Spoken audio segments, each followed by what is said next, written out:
Morning. Just checking up on something that I want to share. All right, so good morning. Happy Monday. This is the 11th of July. And this is season 4 of the Be Your Own Hero show. Hero is an acronym. It means helping everyone reaps optimism. In other words, helping others helps you. It is a reciprocal action. Try it. You will definitely like it. I am your host. I'm sekouwrites. I'm a professional creative. I do a lot of different things. Oh, and I guess I can include I'm a charity runner. I am a charity runner. That's a pretty cool thing to say. Anyway, I'm your host, and shout out to New Thought Media Network for allowing me this space, this opportunity to talk about my journey of becoming my own hero in general and my own financial hero in specific. Join me here Monday through Friday at 8:45 a.m. Central Time. Do the math for your local time zone, where you will hear me again talking about my journey of becoming my own hero. All right, so quick commercial for New Thought Media Network. Again, they are a 501c3 nonprofit. Your donations are tax deductible, and I have officially added them to my charity run list. So I made a list at the website. Let me put the link up on the screen so you don't have to think about it. It's just herocharityrun.com as per usual. So you go to herocharityrun.com. I made some edits to that page. I added some charities and causes for you to donate to. And I'm going to circle back to why in just a second. But let me play the commercial for New Thought Media Network. And if you are so moved, please donate. Here we go. On behalf of everyone at New Thought Media Network, thank you for being a member of our virtual family. Your financial contributions help share the New Thought message with people from around the world. Please visit and contribute at www.ntmedia.org/donate. New Thought Media Network, come be you. And please like, share, and subscribe. Until next time, peace and blessings.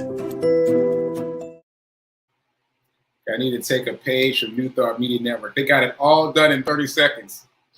I'm way too loquacious for that, but I'm gonna try in the future to get it compacted to 30 seconds. So anyway, please make a donation to New Thought Media Network. Please visit herocharityrun.com. You will see I've made some changes, and I'm going to circle back to those changes right after this, very briefly.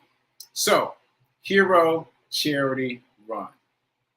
Hero Charity Run. Today is day 406.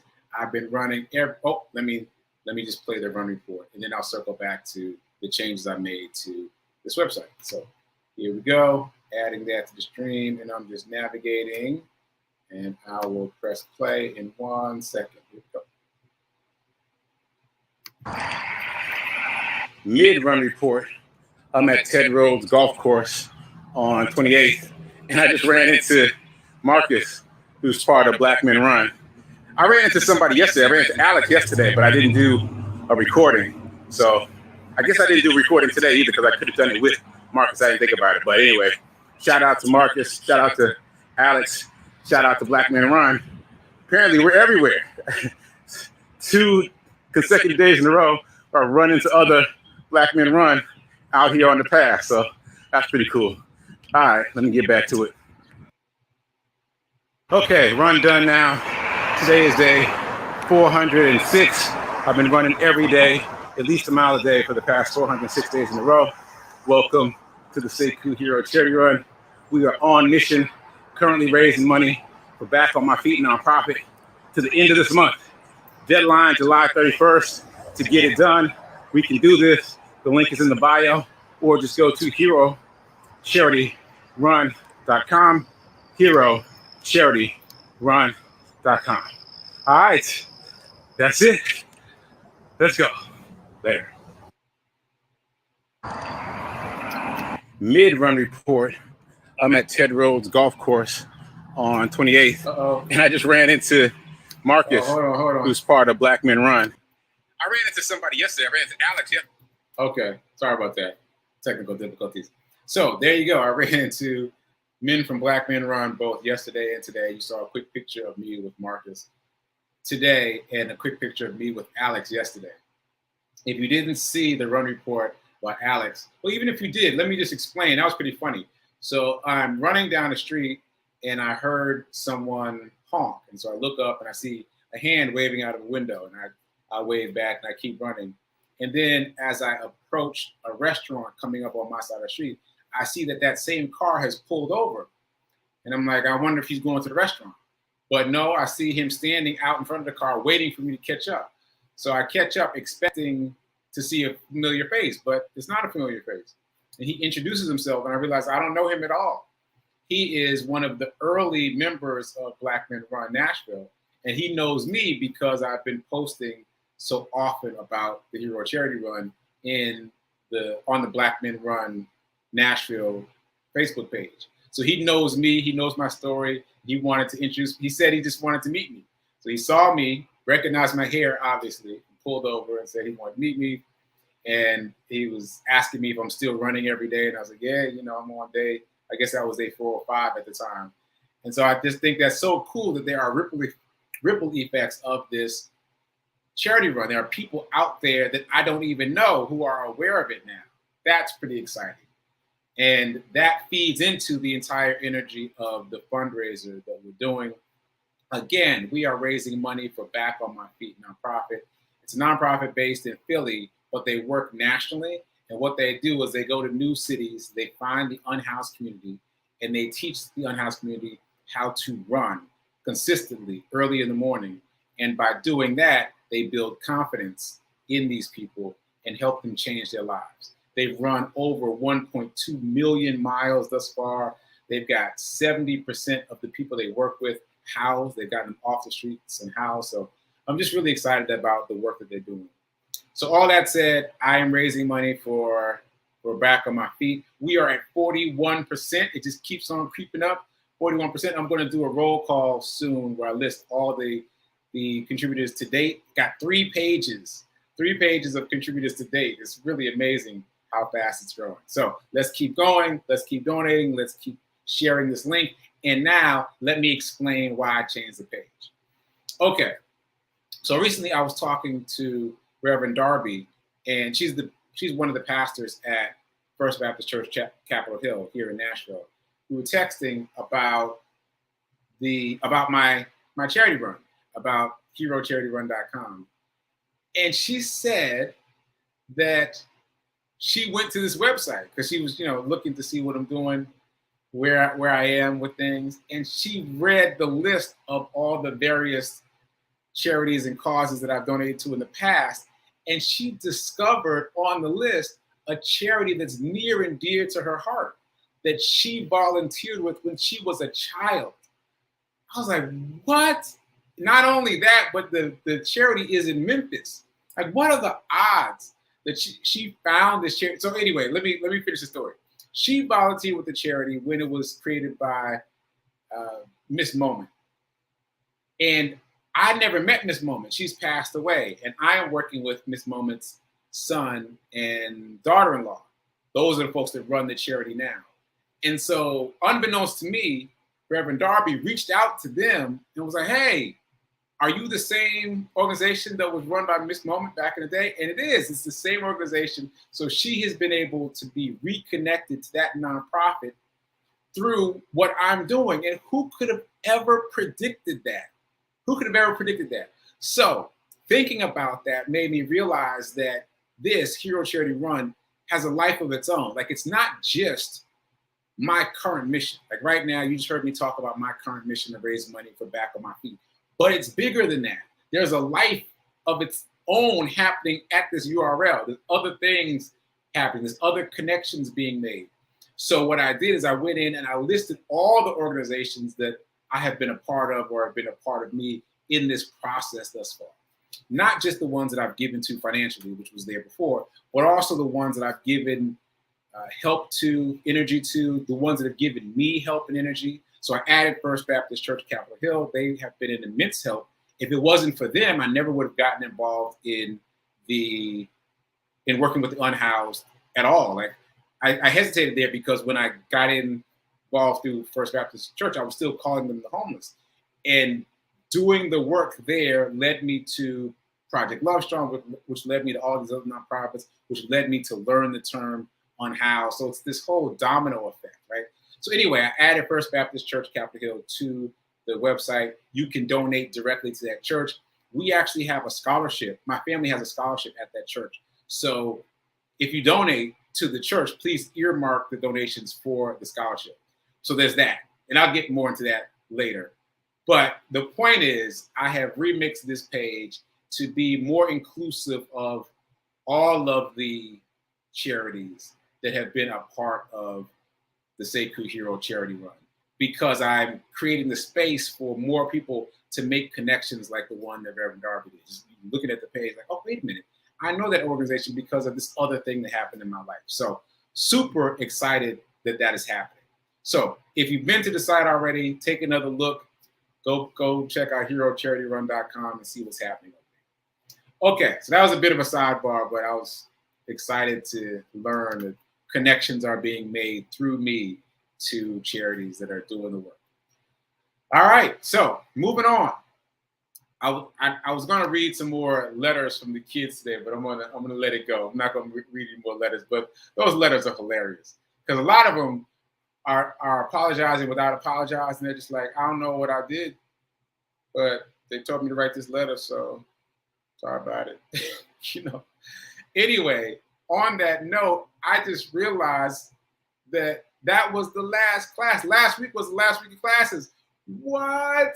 I thought in my head, I thought I had more, at least two more classes. So I don't. Classes are over. Now it's just quote unquote rehearsals for the final presentation. And I don't have a final presentation.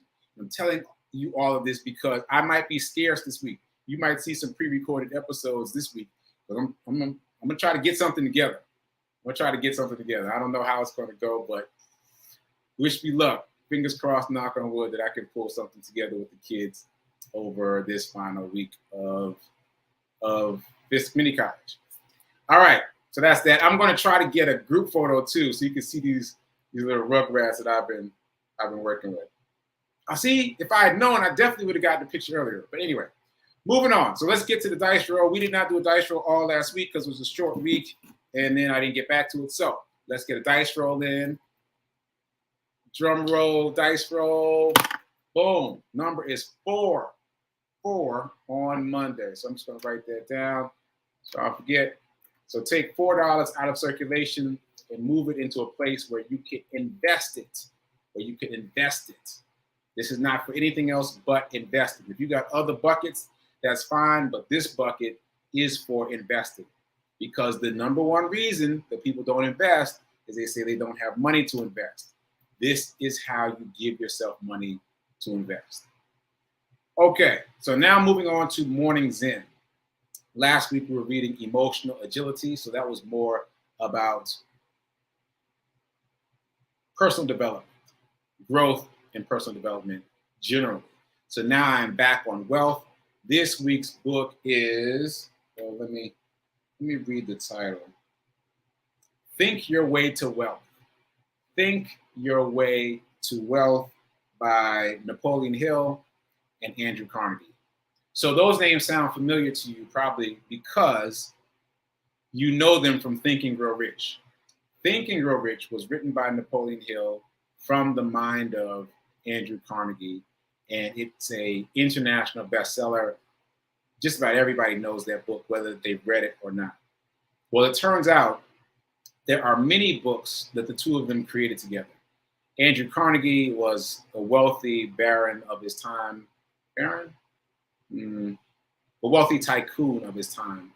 And he hired Napoleon Hill to fulfill his purpose, one of his purposes of creating, I want to get the language, I'll read the language later, but he basically wanted to create a way for people to become wealthy. Now, this is what I want to talk about. So in Think and Grow Rich, but also in Think Your Way to Wealth, and probably in the other books that they've written together, there is this concept of a definite major purpose. And it's, the phrasing changes a bit, depending upon which book you're in. But it's called A Definite Chief Aim, also called A Definite Major Purpose. And I think there's one more. Well, let's just go with A Definite Major Purpose for now. So I'm going to read this passage from Think Your Way to Wealth by Napoleon Hill and Andrew Carnegie. It is a known fact that men of great achievement form the habit of making an obsession of their definite major purpose. I'm going to read that again. It is a known fact that men of great achievement form a habit of making an obsession of their definite major purpose. Okay. So I want to say a few things. First,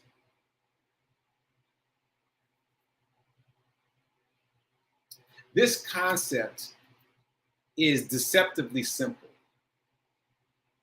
It sounds really simple, right? But it's not as simple as it seems. The idea, and I know this from reading both this book and Think and Grow Rich, is that you have to have an overarching goal that drives your action. And I should rephrase that. I guess you don't have to do anything. Nobody has to do anything. But people who have achieved phenomenal success, generally speaking, they've had a definite major purpose that's so big that that one thing sets up everything else. Okay, so let me give you some examples, just to put this in perspective. And actually, before I do that, so I have talked here on this show about doing one thing as opposed to a number of different things. Like 7 streams of income, yes, but focusing on one main thing to add more money to the coffers, and then expanding that into 7 streams of income. The average millionaire has at least 7 streams of income, right? But this definite chief aim is a bit different. This is about having a guiding light, a North Star, a big trajectory for your life. And typically, it's so big that it doesn't even mention money, but money comes with it because it's so big. So I'm going to give you a couple examples. So, for example, Henry Ford, his definite chief aim, and by the way, this is specifically his definite chief aim that he developed after reading Think and Grow Rich.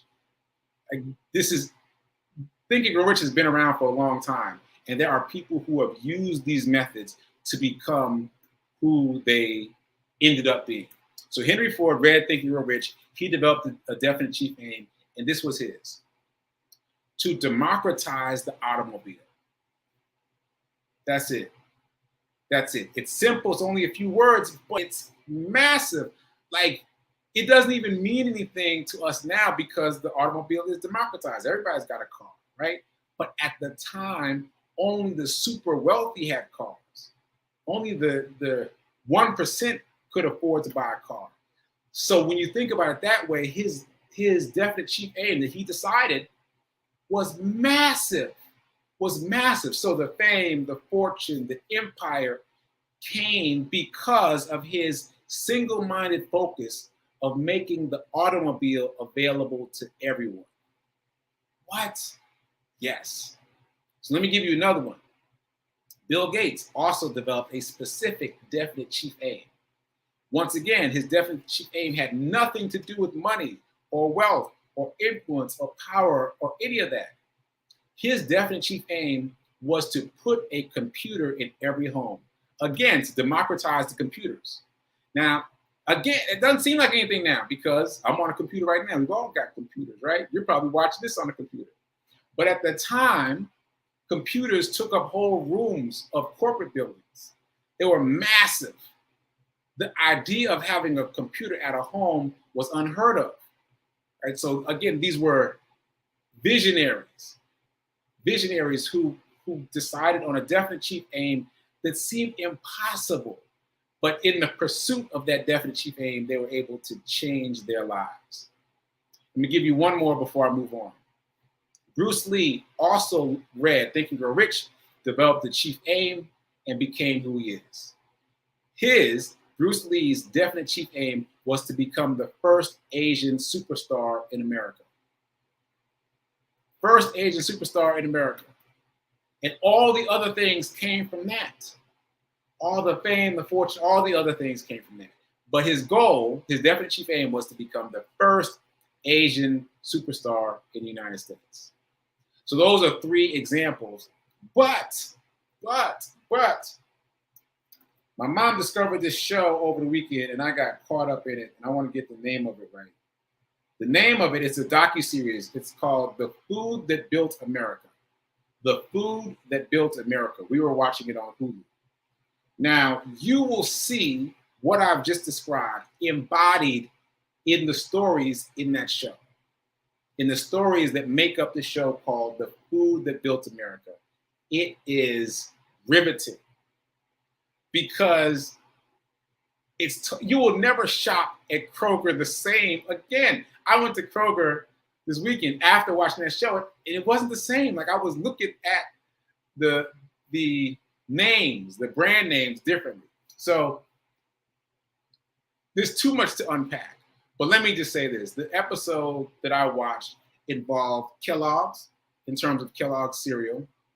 It also involved Heinz in terms of Heinz ketchup. And I mean, many others, and Hershey's in terms of Hershey's chocolate. I mean, so there's a lot of stories. But let me just tell you one.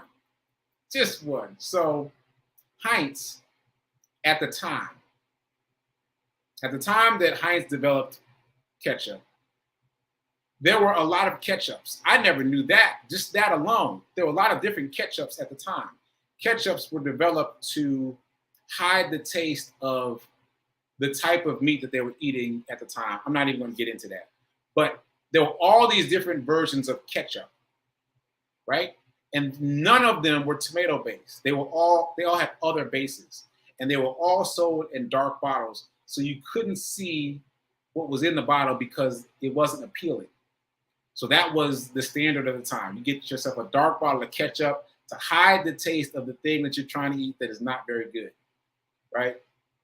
Heinz was the first person to think, hey, I'm going to use a tomato base and create my own ketchup. He didn't even have the ketchup at the time. He's going to create a ketchup and use a tomato base. So that's what he did. And then once he did that, and mind you, that was an arduous process. But once he did that, he decided to put it in a glass bottle so the consumer could see it and trust it. They know exactly what they're getting in this glass bottle, right? And none of the other ketchups were doing it that way. They were all dark, opaque bottles that you couldn't see into. Okay, so he does that, and it starts gaining traction. The formula is good. It actually tastes good as opposed to the other ketchups, which didn't taste so great. It tastes good. It looks good. You can see the nice red product in the glass bottle. It's starting to do well. So, as in any free market system, what do people do? They start to copy him. Other people start making ketchup bottles that are similar. They have a tomato base. They come in a glass bottle. Now, let me explain my man's dedication to his vision. Let me explain. Okay, so before I do that, let me go back to the passage I read. Let me read it one more time, because now it has new emphasis. It is a known fact that men of great achievement form the habit of making an obsession of their definite major purpose. Emphasis on the word obsession. What did Heinz do? What did Heinz do? Heinz went out and bought all the glass bottles he could find. All of them. All of them. Took them off the market, right? So that none of the other people could use glass bottles. He hoarded them all. Not only did he hoard them all, he put them on a boat. This is crazy. Put them on a boat, sailed the boat out into the body of water where he lived. I can't remember the body of water, but out into the lake, and sunk it. He sunk the boat with the glass bottles on it so that nobody else could get the glass bottles, so that he could be the only one who was selling glass bottles, selling ketchup in glass bottles where you can see the product. Obsession. Emphasis on that word obsession. A definite chief aim that's big and huge and massive and then an obsession to that goal, right? I see people laughing in the chat. Yeah, that one got me. Because I kept thinking, would I have even thought of that? No, I would not have thought of that. I might have thought of buying up the glass bottles. Maybe. I give myself maybe on that one. I never would have thought to put them on a boat. I would have put them in a warehouse somewhere. But to put them on a boat and then sink the boat, what?